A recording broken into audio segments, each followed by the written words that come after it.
Wabarakatuh.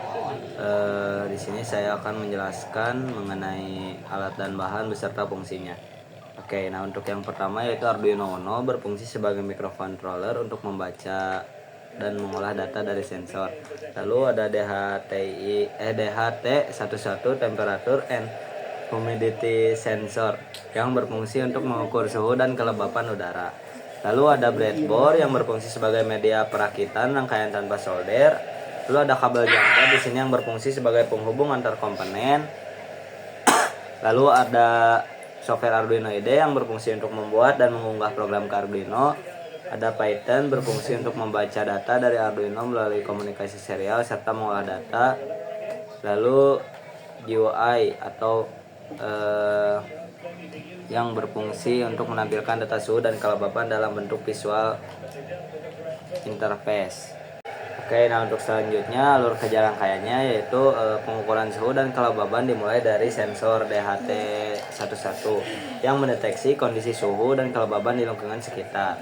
Nah, sensor ini kemudian mengirimkan data dalam bentuk sinyal digital ke Arduino Uno R3 melalui kabel jumper yang terhubung di breadboard.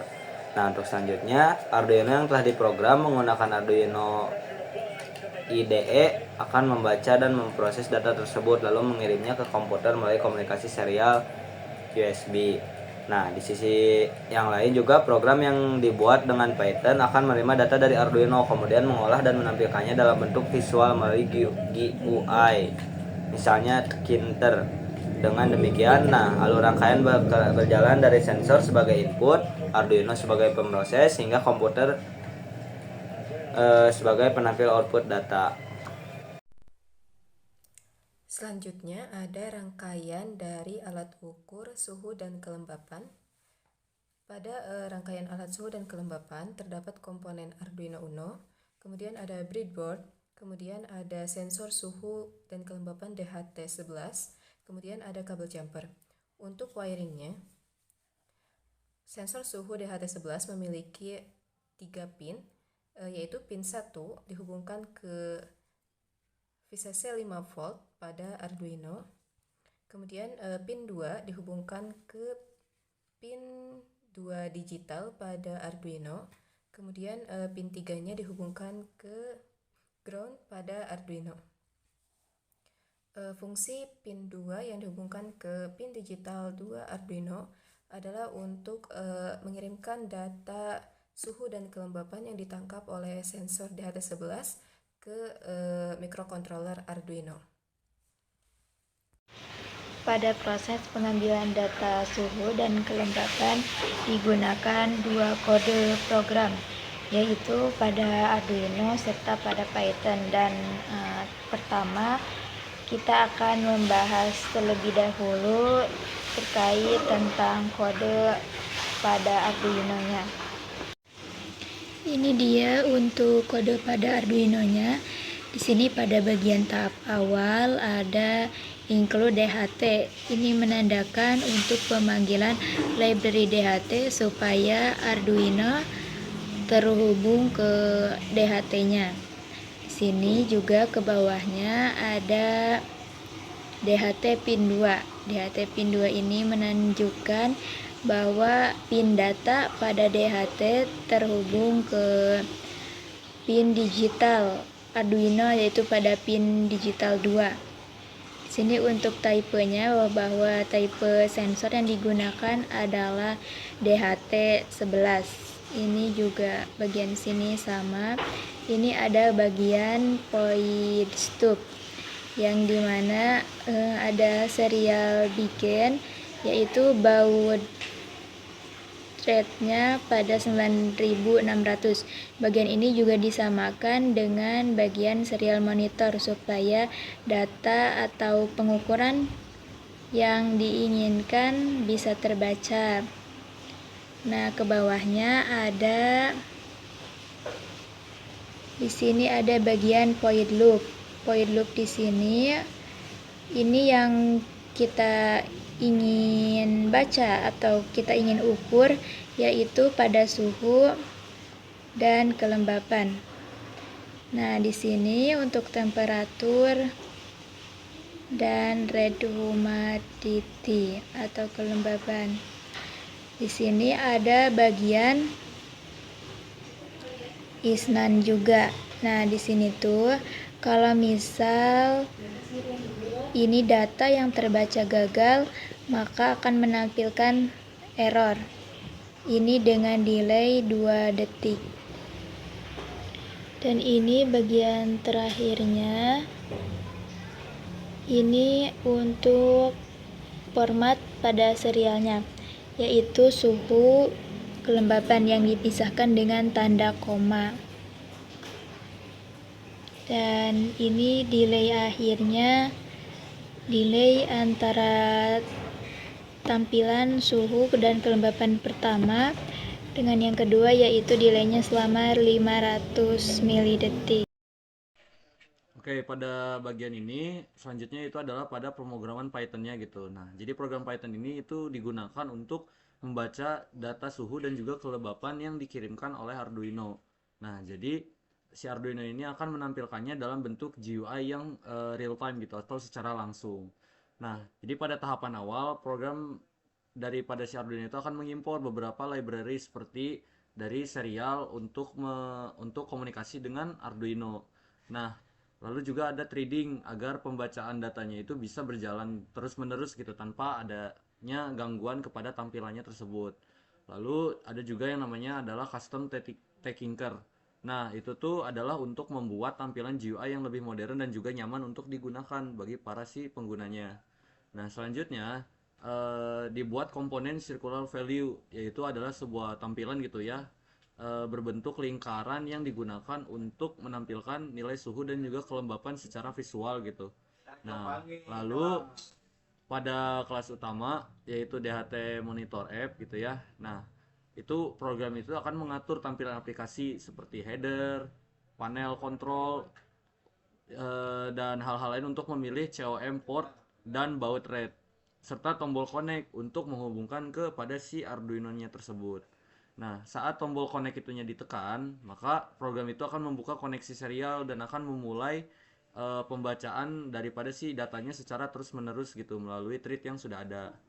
Nah, data yang diterima tersebut itu berupa teks dengan format suhu dan juga kelembapan yang dipisahkan dengan tanda koma gitu ya. Nah, jika data itu valid, maka nilai yang akan ditampilkan pada Arduino itu akan bisa ditampilkan pula di GUI. Nah, jika terjadi error, akan muncul notifikasi pada aplikasi tersebut. Secara keseluruhan, program ini pun berfungsi sebagai monitoring suhu dan kelembapan berbasis GUI yang menampilkan data dari Arduino secara real time. Sebelumnya, saya Nisrina Sabila dengan NIM 124700321. Saya akan menjelaskan data yang dihasilkan dari praktikum pengukuran suhu dan kelembaban pada praktikum elektronika lanjut. Jadi kita mengambil data dari 3 tempat yang berbeda dan setiap tempatnya itu kita mengambil dua sumber data. Yang pertama itu dari DHT11 sebagai sensornya, dan yang kedua itu dari aplikasi yang ada di handphone. Tempat pertama yang kami ambil datanya itu yaitu kamar mandi yang ada di lantai 4. Untuk hasil dari sensor DHT11 itu suhunya ada di 29,80 derajat Celcius dan untuk kelembabannya itu ada di 98%. Nah, untuk hasil dari handphone itu ada 30 derajat Celcius dan kelembabannya 90%. Tempat yang kedua itu kami mengambil di Labs Astronomi yang ada di lantai 3. Untuk data dari DHT11 itu suhunya 28,90 derajat Celcius dan kelembabannya 86%. Nah, untuk dari data yang dari handphone itu 27 derajat Celcius dan kelembabannya 88%.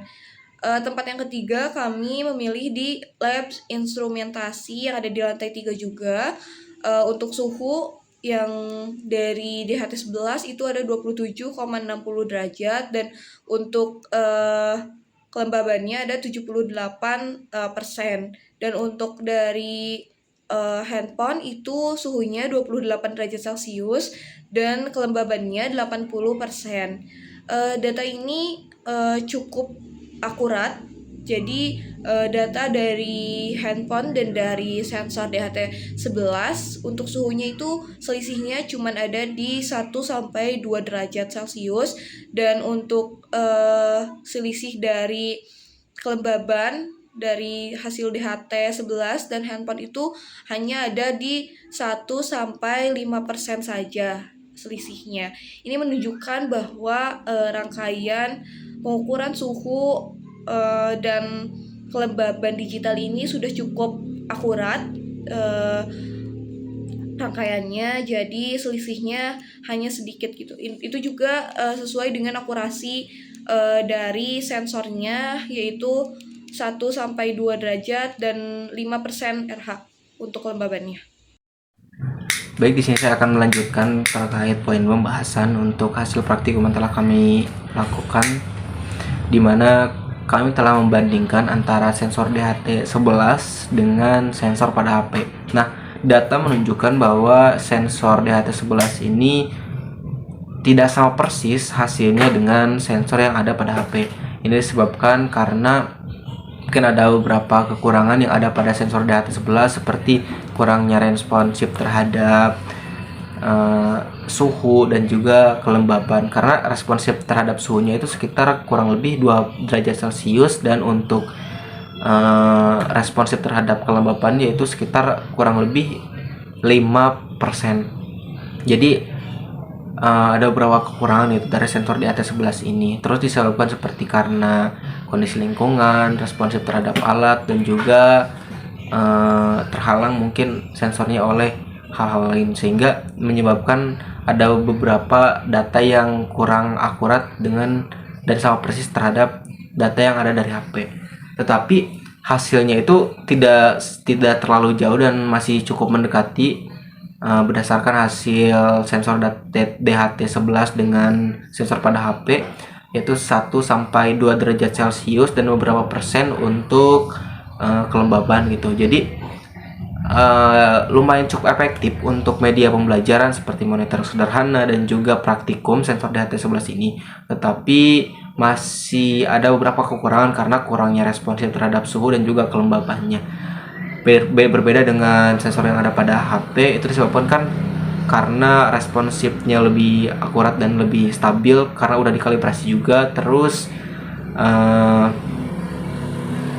responsif terhadap suhu dan juga kelembabannya lebih tinggi gitu, sehingga untuk sensor pada HP itu lebih akurat dan lebih stabil. Tetapi untuk pembelajaran digunakan sensor DHT11 ini cukup efektif karena hasilnya cukup mendekati seperti sensor yang ada pada HP.